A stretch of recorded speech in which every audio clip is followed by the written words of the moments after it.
வணக்கம் வியூவர்ஸ். ஸ்ரீமத் பாகவதம். ஸ்ரீமதி கீதா வீரராகவன் எளிய தமிழில் எழுதிய ஸ்ரீமத் பாகவதம் பகுதி 254 காண்போமா? ஆழ்வார்கள் அனுபவித்த கிருஷ்ண லீலையும் கம்சவதமும். காயமலர் நிறவா கருமுகில் போலுருவா கானகமா மடுவில் காளிய நுச்சியிலே தூய நடம் புரியும் சுந்தர என் சிறுவா துங்கமதக் கரியின் கொம்பு பறித்தவனே ஆயமறிந்து பொருவான் எதிர்வந்த மல்லை அந்தரமின்றி அழித்தாடிய தாளினையாய் ஆய எனக்கு ஒருகால் ஆடுக செங்கீரை ஆயர்கள் போரேரே ஆடுக ஆடுகவே. கம்சன் பட்டத்து யானை குவளையாபீடம். பட்டத்து யானை என்ற பெருமை கொண்ட அந்த யானையை வைத்து கண்ணபிரானை கொல்ல கம்சன் அதை கண்ணன் மீது ஏவிவிட அது மதம் கொண்டது போல கண்ணனை கொம்புகளால் குத்தி கொல்ல முற்பட்ட போது சிறுவனான கண்ணபிரான் சீறிப் பாய்ந்த கொம்பை முறித்து அதை கொன்றார். பெரியாழ்வார் திருமொழி பாசுரம். கம்சன் போட்டி விழா என்று கூறி கண்ணபிரானை கொல்ல அனைத்து ஏற்பாடுகளையும் செய்து வைத்திருந்தான். குவலயாபீடம் அடுத்து மல்லர்கள் ஏற்கனவே கோகுலத்திற்கே நிறைய அசுரர்களை கண்ணனை குழந்தையாக இருந்தபோதே அழிக்க அனுப்பி வைத்தான். அவர்களை வதம் செய்தார் குழந்தை கண்ணன்.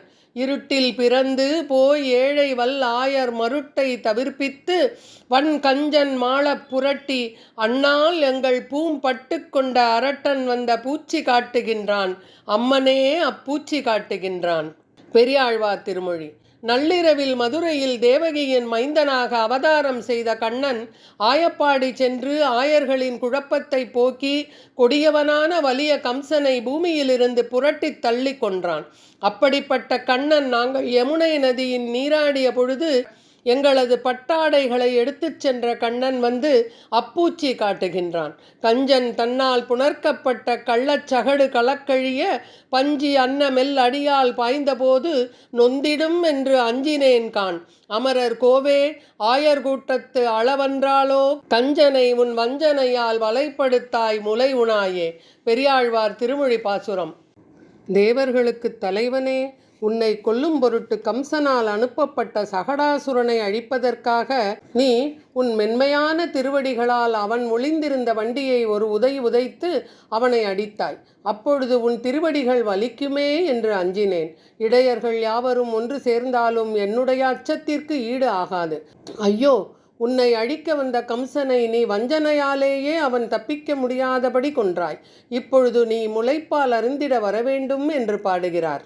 தீய புத்தி கஞ்சன் உன்மேல் சினமுடையன் சோர்வு பார்த்து மாயன் தன்னால் வலைப்படுக்கில் வாழகில்லேன் வாசுதேவா தாயர் வாய் சொல் கருமம் கண்டாய் சாற்றிச் சொன்னேன் போக வேண்டா ஆயர்பாடிக்கு அணிவிளக்கே அமர்ந்து வந்தேன் முலை உணாயே.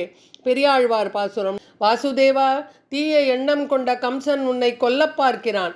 நீ பிறர் உதவியின்றி தனியே செல்லும் காலத்தை எதிர்பார்த்து வஞ்சனையால் உன்னை பிடித்து கொண்டால் நான் வாழ மாட்டேன். தாயாரின் வார்த்தைகளை கேட்டுக்கொள்வது குழந்தைகளின் முக்கியமான செயலன்றோ? நீ விளையாட வெளியே போகாதே என்று கூறுகின்றேன். ஆயப்பாடிக்கு அணிவிளக்கு போன்றவனே, நீ என் முலைப்பாலை அருந்த வருவாய்.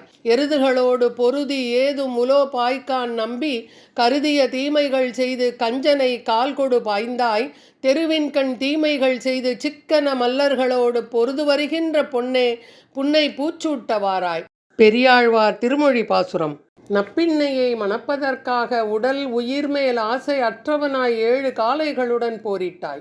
உனக்கு தீமை எண்ணிய கம்சனை கால்களால் உதைத்து கொன்றாய். நீ மதுராவிற்கு செல்லும் போது வழியில் தெருவில் பல வீரச் செயல்களை செய்தாய். மல்லர்களுடன் போரிட்டு அவர்களை அழித்தாய். பொன் போன்ற உன் திருமேனியில் பொன்னிறமான மகரந்தங்களை உடைய புன்னை பூவினை சூட்டிக்கொள்ள வருவாயாக என்று கண்ணனை பூச்சூட அழைக்கிறார் பெரியாழ்வார். ஆண்டாள் நாச்சியார் பாடியதை பார்ப்போமா? நாச்சியார் திருமொழி பாசுரம். அற்றவன் மருதம் முறிய நடை கற்றவன் கஞ்சனை வஞ்சனையில் செற்றவன் திகழும் மதுரை பதி கொற்றவன் வரில் கூடிடு கூடலே. இங்கு மரத்தில் இருந்தவர் நாரதரால் சாபமிடப்பட்ட குபேரனின் மைந்தர்கள் என்றும் சொல்லப்படுகிறது. தன்னை கொல்ல நினைத்து விழாவிற்கு அழைத்த கம்சனை கண்ணன் அவன் மஞ்சத்தில் ஏறி அவனை கீழே தள்ளி கொள்கிறான் என்று பாகவத புராணம் சொல்கிறது. கம்சன் அதை எதிர்பார்த்திருக்க மாட்டான். வஞ்சத்திற்கு எதிர் வஞ்சம். நாச்சியார் திருமொழி பாசுரம் 540. அன்று இன்னாதன செய் சிசுபாலனும் நின்ற நீள் மருதும் எருதும் புள்ளும் வென்றி வேல் விரல் கஞ்சனும் வீழ முன்கொன்றவன் வரில் கூடிடு கூடலே. கூடலே அன்றொரு நாள் தீச்செயல்களை செய்வதையே வாடிக்கையாக கொண்டிருந்த சிசுபாலனையும் குழந்தை கண்ணன் தவழ்ந்து சென்று கொண்டிருந்த வழியில் நின்று கொண்டிருந்த நெடிய 2 மருத மரங்களையும் 7 எருதுகளையும் கொக்கு வடிவில் வந்த பகாசுரனையும் வென்றவன் அவன். வெற்றியை தவிர வேறு எதையும் அறியாத வேல் மற்றும் வெல்ல முடியா பலத்தையும் கொண்ட கம்சனை தரையில் வீழ்த்தி கொன்றவன் அவன். அந்த கண்ணன் என்னிடம் வர வேண்டும் என்று நினைத்தால் அதை நீ நடத்தி கொடு. மேலும் திருப்பாவை பாசுரத்தில் ஒருத்தி மகனாய் பிறந்து ஓர் இரவில் ஒருத்தி மகனாய் ஒளித்து வளரத் தரிக்கிலானாகி தான் தீங்கு நினைத்த கருத்தை பிழைப்பித்து கஞ்சன் வயிற்றில் நெருப்பென்ன நின்ற நெடுமாலே உன்னை அறுத்தித்து வந்தோம் பறை தருதியாகில் திருத்தக்க செல்வமும் சேவகமும் யாம்பாடி வருத்தமும் தீர்ந்து மகிழ்ந்தேலோர் எம்பாவாய். குலசேகர ஆழ்வார் பெருமாள் திருமொழியில் வஞ்சமேவிய நெஞ்சுடை பேச்சு வறண்டு நார் நரம் பெழக்கரிந்துக்க நஞ்சமார்தரு சுழிமுலை அந்தோ சுவைத்து நீ அருள் செய்து வளர்ந்தாய். கஞ்சன் நாள் கவர் கருமுகிலெந்தாய் கடைப்பட்டேன் வெறி தேமுலை சுமந்து தஞ்சமேலொன்றிலேனும் ஐந்திருந்தேன் தக்கதே நல்ல தாயை பெற்றாயே. பெருமாள் திருமொழி பாசுரம் 717. பெரிய திருமொழி பாசுரம் 1240. உம்பருமிவ்வேழுலகு மேழ் கடலுமெல்லாம் உண்ட பிரான் அண்டர்கள் முன் கண்டு மகிழ வெய்த கும்பமிகு மத யானை மறுப்பொசித்து கஞ்சன் குஞ்சி பிடித்தடித்த பிரான் கோவில் மருங்கெங்கும் பைம்பொனோடு வெண்முத்தம் பல புன்னை காட்ட பலங்கணிகள் தேன் காட்ட படவரவேர் அல்குள் அம்பனைய கண்ட மடவார் மகிழ்வெய்து நாங்கூர் அரிமேய விண்ணகரம் வணங்குமட நெஞ்சே என்று திருமங்கையாழ்வாரும் பாடியுள்ளார். யாதவாபியுதயம்.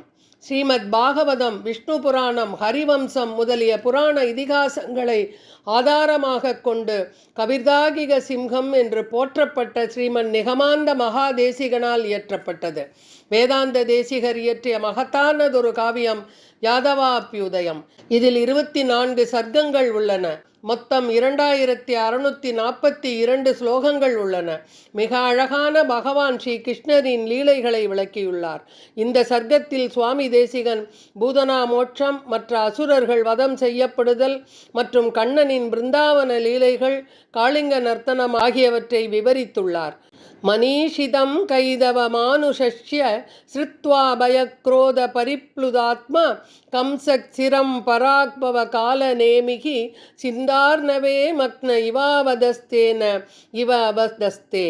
முன்பிறவியில் காலநேமியாய் வந்தவன் இப்போது கம்சனாய் உள்ளவன்.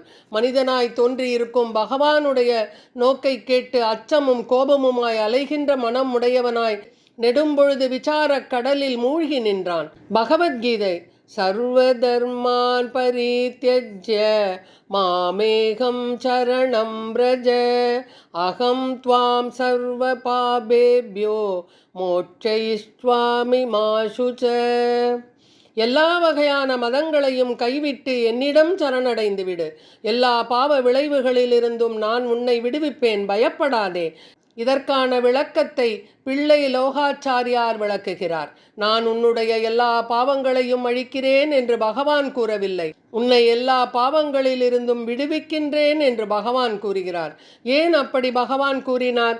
பகவானே கதி என்று நாம் அவனை நாடி சரணாகதி செய்யும் போது அந்த பாவங்களை இவன் பகவானுடைய பக்தன் என்று பயந்து ஓடிவிடும் என்று கூறுகிறார். தேவகி வசுதேவர் என்னும் ஜீவாத்மாவை கம்சன் என்னும் பாவம் பிறவிச் சிறையில் வைத்துள்ளது. கண்ணன் வந்துவிட்டால் போதும், இவை அனைத்தும் விலகிவிடுகின்றன. சிறைச்சாலையின் கட்டப்பட்ட விலங்கு பிறவித்தலை அது மொத்தமாக அழிந்து இவர்கள் விடுபட்டது போல், மேலும் தேவகி வசுதேவர் பகவான் கண்ணனுடன் இணைந்தது போல் நாமும் பகவானின் திருவடிகளை அடைகிறோம். கம்சவதத்தை பகவான் அனாயாசமாக செய்து முடிக்கிறார். இதுவே கம்சவதம் நமக்கு உணர்த்தும் செய்தியாகும். ஆழ்வார்கள் பகவான் ஸ்ரீ கிருஷ்ண லீலைகளை பல பாசுரங்களில் பாடியுள்ளனர். அவற்றில் ஒரு சிலவற்றை மட்டுமே அனுபவித்தோம். ஸ்ரீமத் பாகவதம் பகுதி 255 சந்திப்போம். நன்றி, வணக்கம்.